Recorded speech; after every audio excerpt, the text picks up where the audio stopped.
এ সময় সবথেকে বড় যে খবরটা বেরিয়ে আসছে সেটা ভারত পাকিস্তানকে নিয়ে। এর সঙ্গে ইউনাইটেড নেশনের মঞ্চও যুক্ত আছে। রিসেন্টলি ইউনাইটেড নেশনের মঞ্চে একটা ভোটিং হয়েছে। এমনটা খুবই কম দেখতে পাওয়া যায় যখন ভারত পাকিস্তানকে ইউনাইটেড নেশনের কোনো মঞ্চ বা ওখানকার কোনো বডিতে সাপোর্ট করে বা পাকিস্তানের সমর্থনে গিয়ে পাকিস্তানের রেজুলেশনের পক্ষে ওখানে ভোট দেয়। এরকমটা খুবই কম বার দেখতে পাওয়া যায় যে পাকিস্তান ভারতের কোনো রেজুলেশনের ওপর ভারতকে সাপোর্ট করছে বা ভারতের সমর্থনে কোনো ভোটিং করছে। এখন স্বাভাবিকভাবেই ভারত এবং পাকিস্তান দুজনেরই পয়েন্ট অফ ভিউ সবসময় ডিফারেন্ট হয়, আর দুই দেশই ইউনাইটেড নেশনের মঞ্চে একটা আলাদা অ্যাপ্রোচ নিয়ে চলে। আর যে ইউএন সিকিউরিটি কাউন্সিল রয়েছে ওখানে তো বেশিরভাগ সময় ভারত এবং পাকিস্তান বহুবার রেজুলেশনের একেবারে অপোজিট সাইডে থাকে। এখন স্বাভাবিক ব্যাপার, ভারত এবং পাকিস্তান দুজন ট্র্যাডিশনাল শত্রু এবং দুই দেশের ভাবনার পদ্ধতিও আলাদা।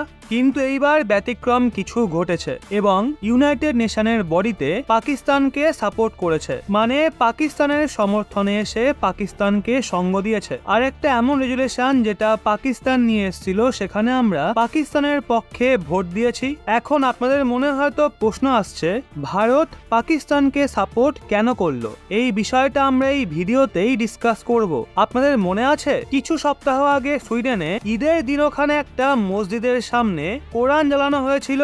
যদিও যেই ব্যক্তি কোরআন জ্বালিয়েছিল সেও আগে মুসলিম ধর্মাবলম্বী ছিল, মানে সে সুইডেনে জন্মায়নি, বরং রিফিউজ নিয়ে সুইডেনে এসেছিল। সুইডেনের কোর্ট ফ্রিডম অফ এক্সপ্রেশনের ভিত্তিতে তাকে কোরআন জ্বালানোর পারমিশন দিয়েছিল। আর এর জন্য সমস্ত মুসলিম দেশ একজোট হয়ে গেছিল। তারা একটা ক্যাম্পেইন চালিয়েছিল যেখানে তারা দাবি করছিল যত পশ্চিমী দেশ আছে এই ধরনের আইন নিয়ে আসে, এই যত কোরআন বার্নিং বা মসজিদের ওপর হামলা হচ্ছে বা পশ্চিমী দেশগুলোতে ইসলামোফোবিয়ার যত ঘটনা ঘটছে সেই নিয়ে একটা আইন জারি করা হোক, যাতে এই সমস্ত ঘটনা ওয়েস্টার্ন দেশগুলোতে ফ্রিডম অফ এক্সপ্রেশনের নামে হয় না। অনেক মুসলিম দেশ তো এমনও ছিল যারা সুইডেনের সরকারকে হুমকি দেওয়াও শুরু করেছিল আর বলছিল যদি সুইডেনের সরকার এই নিয়ে স্টেপ না নেয় তাহলে তাদের দেশে সুইডেনের যত এমবেসি বা কনসুলেট রয়েছে তাদের এগেইনস্টে কার্যকলাপ করা হবে। এখন হয়েছে কি, এই যে সুইডেনে কোরআন বার্নিং এর ঘটনা ঘটে এই নিয়ে পাকিস্তান এবং ফিলিস্তিন এক হয়ে যায়, আর এই দুই দেশ মিলে ইউনাইটেড নেশন হিউম্যান রাইটস কাউন্সিলে একটা রেজুলেশন আনে। পাকিস্তান ও ফিলিস্তিন রেজুলেশনে দাবি করেছে ফ্রিডম অফ এক্সপ্রেশনের নামে ইসলাম ধর্মকে ওখানে যে টার্গেট করা হচ্ছে, কোরআন জ্বালানো হচ্ছে, এর বিরুদ্ধে ভীষণই কঠিন আইন এই সমস্ত দেশগুলো ইন্ট্রোডিউস করুক। এখন হয়েছে কি, এই রেজুলেশন নিয়ে গতকাল হিউম্যান রাইটস কাউন্সিলে ওখানে একটা ভোটিং হয়। এখন আপনারা জানেন ইউএনএইচআরসি তে টোটাল 47 জন মেম্বার রয়েছে আর তারা সময়ে সময়ে সিলেক্ট হয়। এখন এই সময় ভারতও ইউএনএইচআরসির মেম্বার। এক্ষেত্রে পাকিস্তান ও ফিলিস্তিন এই যে কোরআন বার্নিং এর ঘটনাকে নিয়ে ওখানে যে রেজুলেশন এনেছিল সেখানে ভারতেরও ভোটিং করতে হতো, আর এই যে ভোটিং হয়েছে সেখানে ভারত পাকিস্তানের পক্ষে ভোটিং করেছে। আসলে হয়েছে কি, এই যে রেজুলেশন আনা হয় এখানে ইউএনএইচআরসির যে 47 মেম্বার ছিল তার মধ্যে 28 জন মেম্বার এই রেজুলেশনের পক্ষে ভোট দেয়, যার মধ্যে ভারতও ছিল। যেখানে 12টা দেশ এমন ছিল যারা এই রেজুলেশনের এগেইনস্টে ভোট দেয়, মানে তাদের মতে এই যে কোরআন বার্নিং এর ঘটনা পশ্চিম এবং ইউরোপিয়ান দেশগুলোতে হচ্ছে, এখন এই নিয়ে কোনো আইন আনার প্রয়োজন নেই। এখানে হয়েছে 40টা ভোট, 28+12, মানে এখনো বেঁচে রয়েছে 7টা দেশ।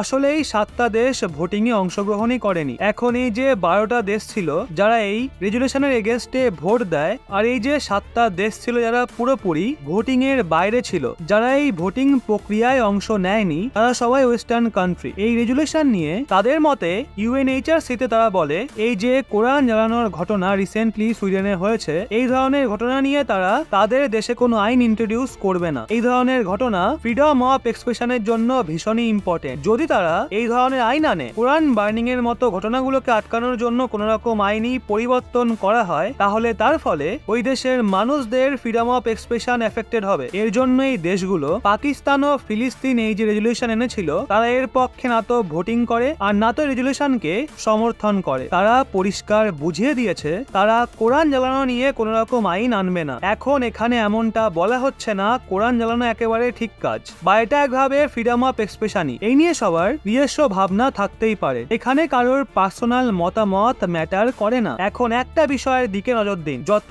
মুসলিম দেশগুলো রয়েছে তাদের দ্বিচরিত্র দেখুন। যখনই তাদের নিজস্ব ধর্মের বিরুদ্ধে কোনো কিছু হয় তখন তারা সবাই একজোট হয়ে ইসলামোফোবিয়ার আওয়াজ তুলে গোটা বিশ্বজুড়ে প্রোটেস্ট করা শুরু করে দেয়। যে দেশে সেই ঘটনা ঘটে সেই দেশকে টার্গেট করে, সেই দেশকে বয়কট করার হুমকি দেয় আর তার বিরুদ্ধে অ্যাকশন নেওয়ার হুমকি দেয়। আপনারা বহুবার দেখেছেন অনেক মুসলিম মেজরিটিস কান্ট্রিতে হিন্দু এবং খ্রিস্টানদের কি অবস্থা হয়। উদাহরণস্বরূপ প্রতিবেশী দেশ আফগানিস্তান, পাকিস্তান এবং বাংলাদেশকেই দেখুন। এই সমস্ত দেশগুলোতে হিন্দু ধর্মের মন্দিরগুলোতে কিরকম অ্যাটাক হয়, হিন্দুদের কি দ্রুত অন্য ধর্মে কনভার্ট করানো হয়, হিন্দুরা কি দ্রুত এই সমস্ত দেশগুলো ছেড়ে পালাচ্ছে। বিশেষ করে পাকিস্তান এবং বাংলাদেশে হিন্দুদের পূজা পার্বণে দেবদেবীর মূর্তিকেও ভাঙা হয়েছে, হিন্দুদের ধর্মীয় স্থানে অ্যাটাক হয়েছে। এখন এই বিষয়টা নিয়ে এই যতগুলো মুসলিম কান্ট্রি রয়েছে তারা কেউ কিচ্ছু বলবে না।